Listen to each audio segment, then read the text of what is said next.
Good morning from the UK. Welcome to this third session. We're going to have three short presentations. And can I remind everybody that if you have questions for the speakers, to please use the Q&A box at the bottom of the screen, and we will take questions from everybody at the end of the session. Now, this Urban Forestry Days conference is the start of a programme of urban forestry events over the next 2 months. And in this session, we're going to look ahead to some of these, and we're going to start in Switzerland, where we're going to hear a little bit about urban forestry policy and also some novel approaches to these future events.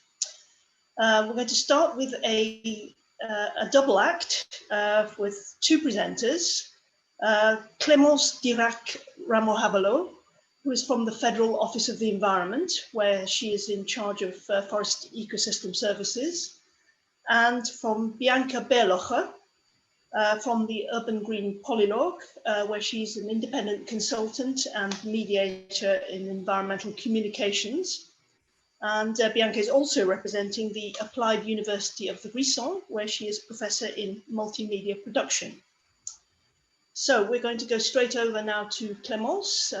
Please share your screen and over to the two of you. Can you see my screen? Yes. Yes, thank you very much. So I will first present you why the Swiss Forest Division works actually on urban forestry issue, and then I will let the word to Bianca presenting you actually the app that she developed for myEFUF. So why is the Swiss Confederation or the Swiss Forest Division working on urban forestry issue? Actually, if you go on the Federal Act on Forest inside the Swiss Federal Law on Forest, you will find a definition on forest. And this definition is very broad. If you see the first paragraph here, it is an area that is covered with forest trees and forest shrub and can fulfill forest function. But however, if you go further in that law, in that document, you will find that isolated group of trees, shrub, hedge, avenue, garden, planted area, parks, and even tree plantation are not considered as forests. That means that actually, as we are the legal representative for forest law in Switzerland at the national level, we are not responsible for everything that is outside the forest ground. So everything happening with trees on urban area or on the rural area is not under our responsibility. If you see what urban forestry actually is meaning or is doing, you will see that urban forestry wants to manage forests and trees in and around the cities, that it's ranging from single trees to landscape, and that it includes actually urban forest and peri-urban forest in it. So you see there is kind of mismatch between what the forest law allowed us to do and what the urban forestry really is. If you go further with urban forestry, I think one of the principal aim of urban forestry is to go across the border between the different disciplines. You want to create synergy, you want to build bridges between different domains, and you also want to create synergy between forests and cities. It's also, I think, one of the aims of the urban forestry. And this willingness to create partnership or to go intersectoral thinking, it is also a willingness that the forest policy is willing or as aim actually in our everyday works. We want also, it is written in our forest policy 2020, we want to strengthen intersectoral partnership. We want to go outside the forest policy and to work with other policy also. So now that it's clear that we want to build synergy between forests and cities, is it from urban forestry or from the Swiss forest policy? The question for me was, why do we need this synergy? What is the benefit of this synergy? And in Switzerland, when we speak about forest, actually, you speak about the multifunctionality of forest. This is the base of our management of forest in Switzerland. It is to ensure this multifunctionality of forest. And under this multifunctional management, this sustainable management of forest, we are optimizing different services that the forest is providing. Here you have a list of the different services that the forest is providing, on which we are working on. And if you go to the trees in the city, actually you have the same aim there. You want to optimize the different ecosystem services that trees are providing to the rural environment and to the urban environment or to the urban society. So as we have actually both same aim in the different policy, I think it is worth that we open synergy, that we create intersectoral partnership, that we work together, that we can exchange actually on the different kind of management of trees, it is in the forest or in the cities. I think we have to learn from each other. And the second benefit for me, it is if you speak directly about the recreational function. So in Switzerland, as I said, we have a multifunctionality of forests. We have 3 different groups of function. This is the protective function, very important for us in Switzerland. The social function mentioned in the law, and also very important. And in this function, you have all the recreational activities and the economic function, the production of wood. And of course, if you come directly to the management of this social function, to the management of the recreation in forest in Switzerland, you know that nowadays this recreational activity, they are growing actually. They are increasing in diversity, increasing in quantity in the forest. And if you want to manage well these recreational activities in forest, you have to know what's happening inside the cities. You have to know which activities can be provided by the urban green infrastructure in the cities in order actually to think that more that you can bring inside the city. If the city are attractive, if there is a lot of green infrastructure, if the people are doing their recreational activities in the cities, they will come less actually to the forest or to the near forest or to urban forest. So actually, if you can improve the attractiveness of the cities for the people doing their recreational activity there, you will decrease the pressure on the forest. So that's an important point for us coming from the forest sector. And the last point I wanted to bring here is to speak about the risk. We spoke about it also in the morning, because we speak a lot about the benefit that the green infrastructure is providing, but I think there is also some risk, and also, there is also some risk for the forest actually, because usually when a new forest pest occurs, it is very seldom that it occurs directly in the forest. The pests try first to go in some environment where there is less competition, to some sites, for example, that are a bit left aside, like construction sites. They first occur there, and then they try to spread. And when they try to spread, they first go usually to the public green spaces, because it is the first green spaces that they found. And actually, it is at that time that we have to react and to erase actually the pest, because once it's spread actually to the forest, it is too late. So the collaboration between what's happening in the cities and what could happen in the forest is, from the management of neophytes or pests or things like this, very, very important for the forest health. And here we can have we need, and we are having actually in Switzerland, a very strengthened collaboration in order to avoid that the pests are going to the forest. So that was for me actually the 3 main benefits that we can have dealing with this urban forestry concept. So that's why we are trying now in Switzerland to integrate this urban forestry concept inside our new forest policy. And that's why also we are supporting financially some different activities in Switzerland. For example, the National Association on Urban Forestry called Abu CityNet. We are also supporting financially some specific urban forestry projects, such as the I3 development of the development of the I3 tool that you are doing now in Switzerland, of the creation of a new CAS on urban forestry. We are also participating to the European Forum on Urban Forestry to have this network at an international level.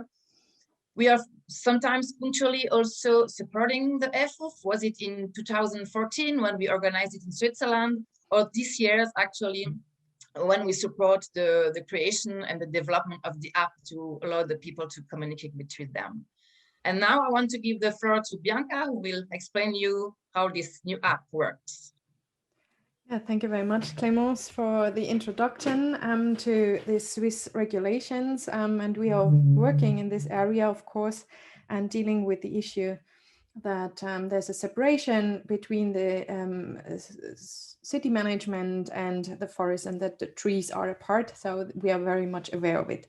So it might be interesting that this year's European Forum on Urban Forestry suddenly goes to Switzerland. It was not planned to be, so it was planned that the annual forum this year would be in Belgrade. So in last summer, we kind of started thinking, what could we do, as Manchester has been cancelled and we were not sure what we could do this year. So we kind of started thinking what would be possible and not. And you all know that planning nowadays is very difficult. So can you meet, cannot, can you travel or not? So in summer, I came up with the idea of making an application. Why this? Because with your mobile, you really can go out. And I think I thought about being outside. I'm caught in my home office for 1 year now. And I thought it would be so nice to have the community together, but also to enjoy it outside.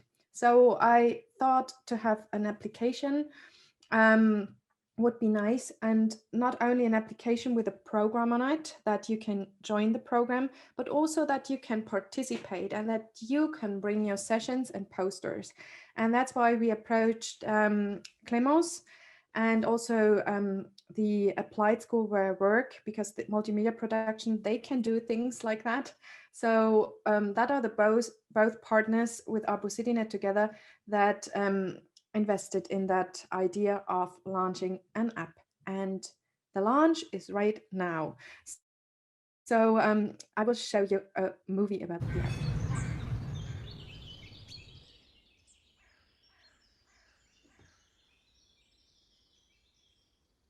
Welcome to the Drummer in the Dream podcast, where we collect people's stories and turn dreams into reality.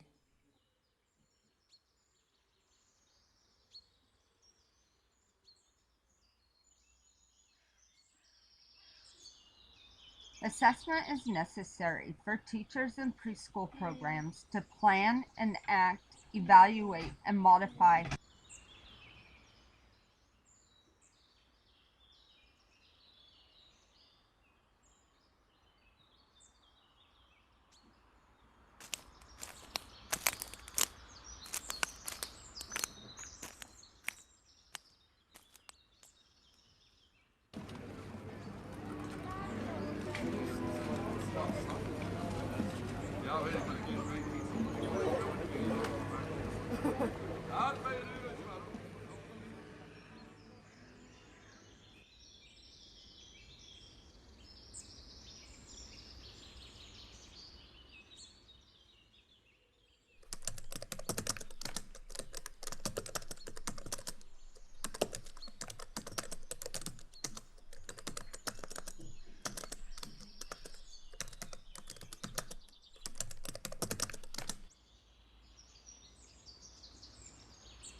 So this was a little guiding through the app. So when you download it, I just want to inspire you that you download the app. You will see the program of the European Forum on Urban Forestry for this year, including the 2 days that we are just doing right now. Also the days in Manchester, the webinars, and also the Swiss week. So we have from 18th to 21st of May, we have planned some activities. And these are webinars, but also walks. So no inside meetings, but you can choose whenever and whatever you want to do. You just subscribe in the app or via external links, but it will all guide you through. And you saw there's beside that webinars, there's also the live guest room. So we have invited on Friday mornings special guests that will tell their urban forestry stories. This is a short format that you can enjoy while having a coffee or while walking. And we also will podcast it, so you can, under the link of the guest room, you can also see the presentations later on.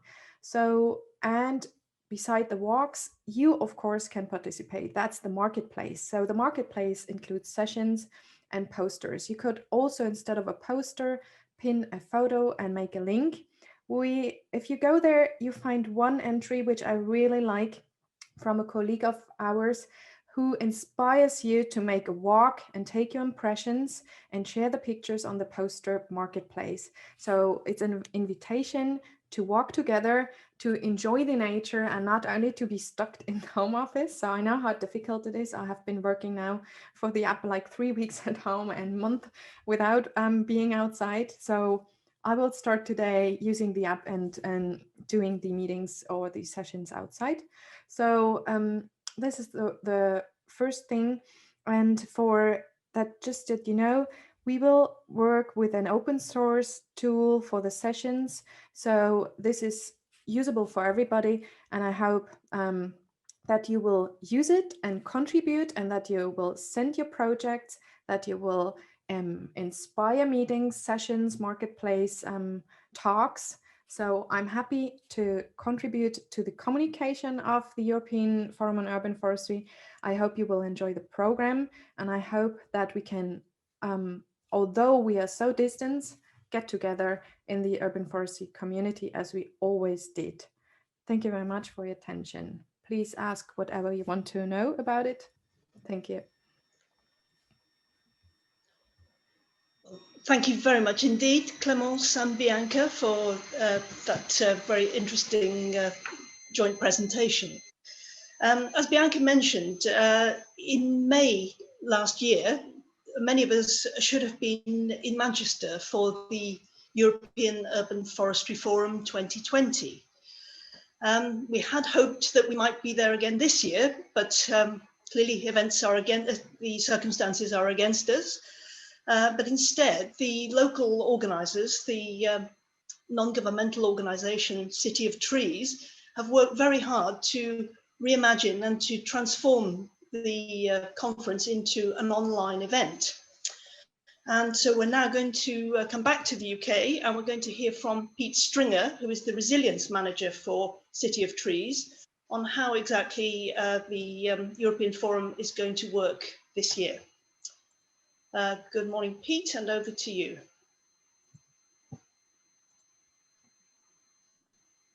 Morning, Neris. Morning, everybody. Can everybody see my screen? Yes. Great. Okay, so as Neris explained, we were scheduled to deliver the myEFUF conference last year in Manchester, but of course the pandemic had other ideas. But we've done a lot of work along with our partners to create what we thought would have been a really interesting event. So we agreed that it was good to try and hold it online as a series of webinar events, which is what we're going to be doing in May. So the title of the webinar series is Urban Forestry for a Resilient Future.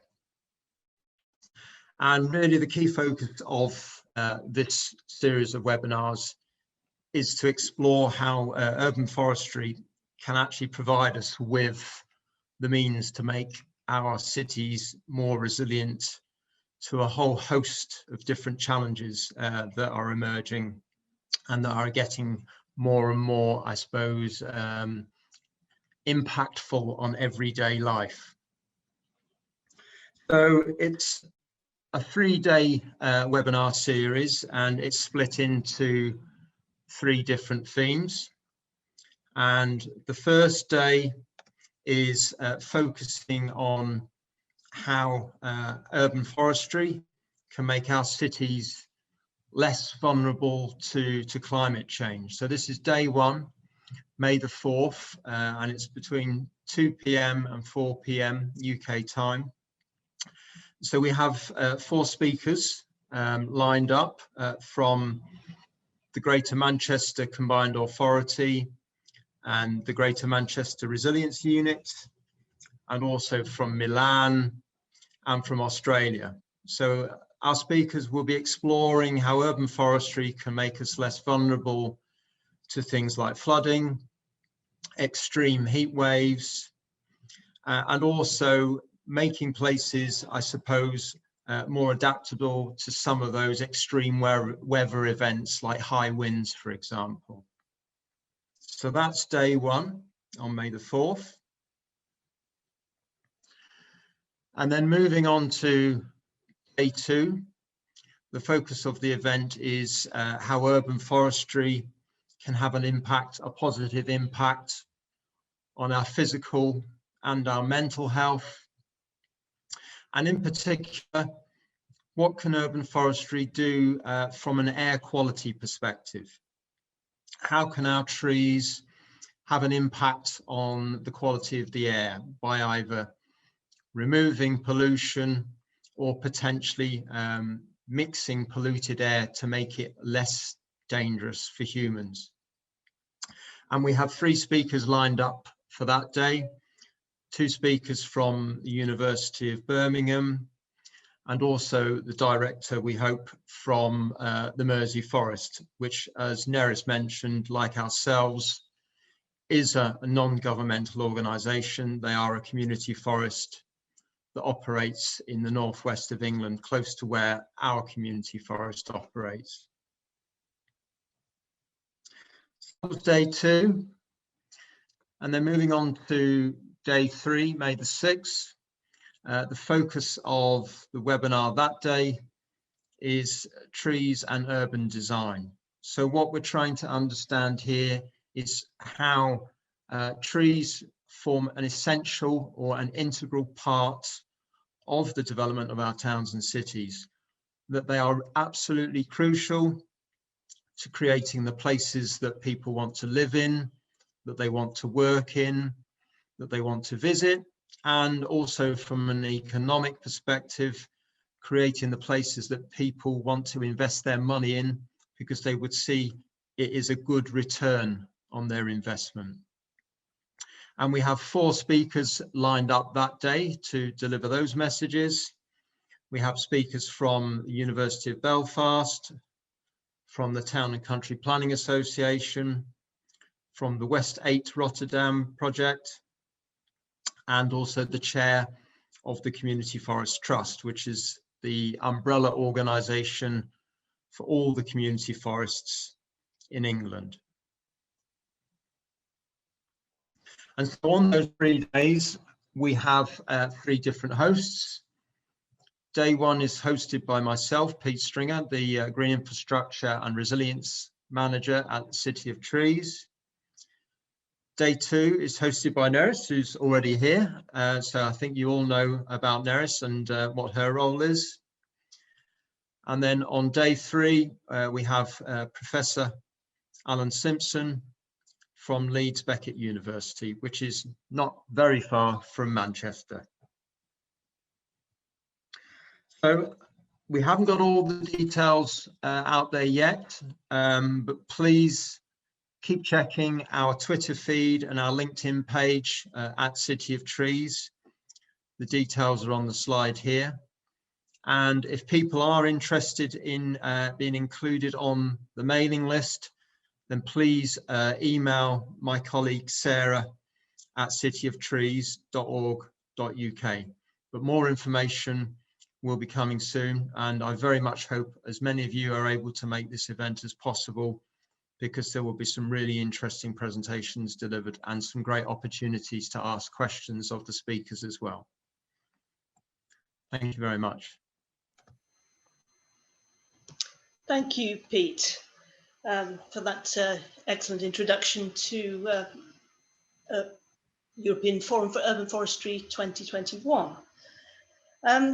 Now we'll just take a few questions. There's one already I've just picked up from the Q&A box, and this comes from, this is addressed to Bianca, and it's from Vojka Miladinovic from City of Toronto Urban Forestry Department, who wants to know, will the myEFUF app be available for download in Canada? Yes, yes, worldwide.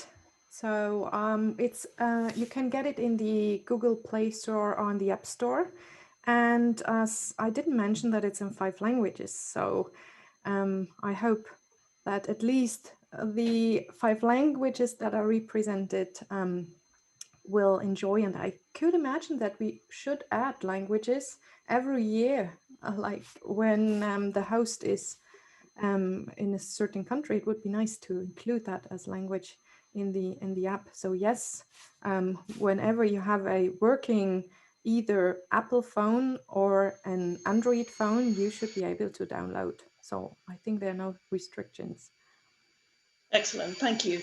And I assume it's pretty self-explanatory to use. Or are there any guidance notes available? Or I think it's very, so we tried a lot. So usually you do not do an app if you have a huge description aside. So you just find out by doing it. It's not very difficult. So you, as you saw on the little movie, it's like you see the program, you see the marketplace, you just click. So it's very intuitive, so to use it.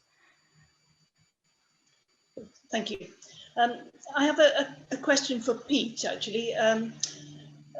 Pete, there have been plenty of problems with having to rearrange the Manchester conference and transform it into an online event.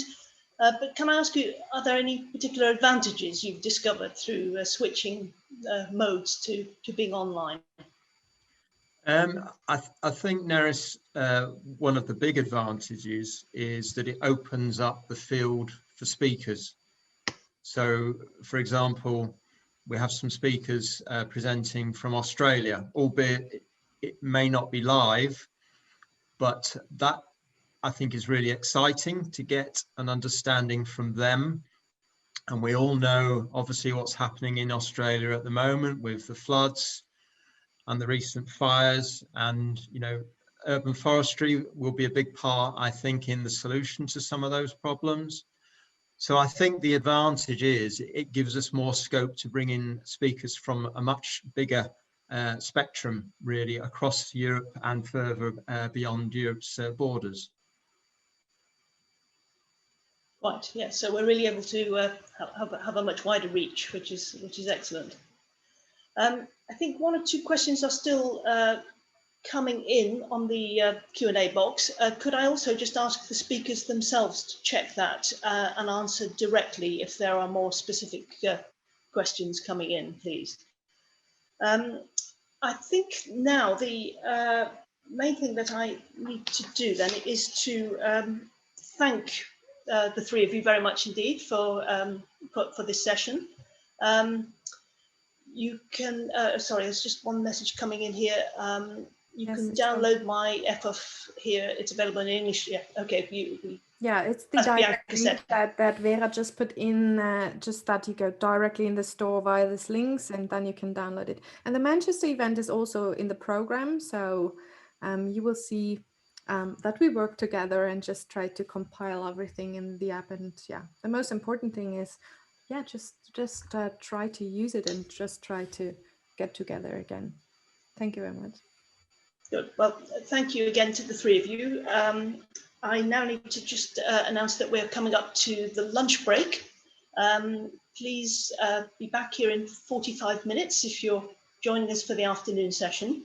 So we restart at 1:15, 13:15 Central European time. So thank you very much to everybody.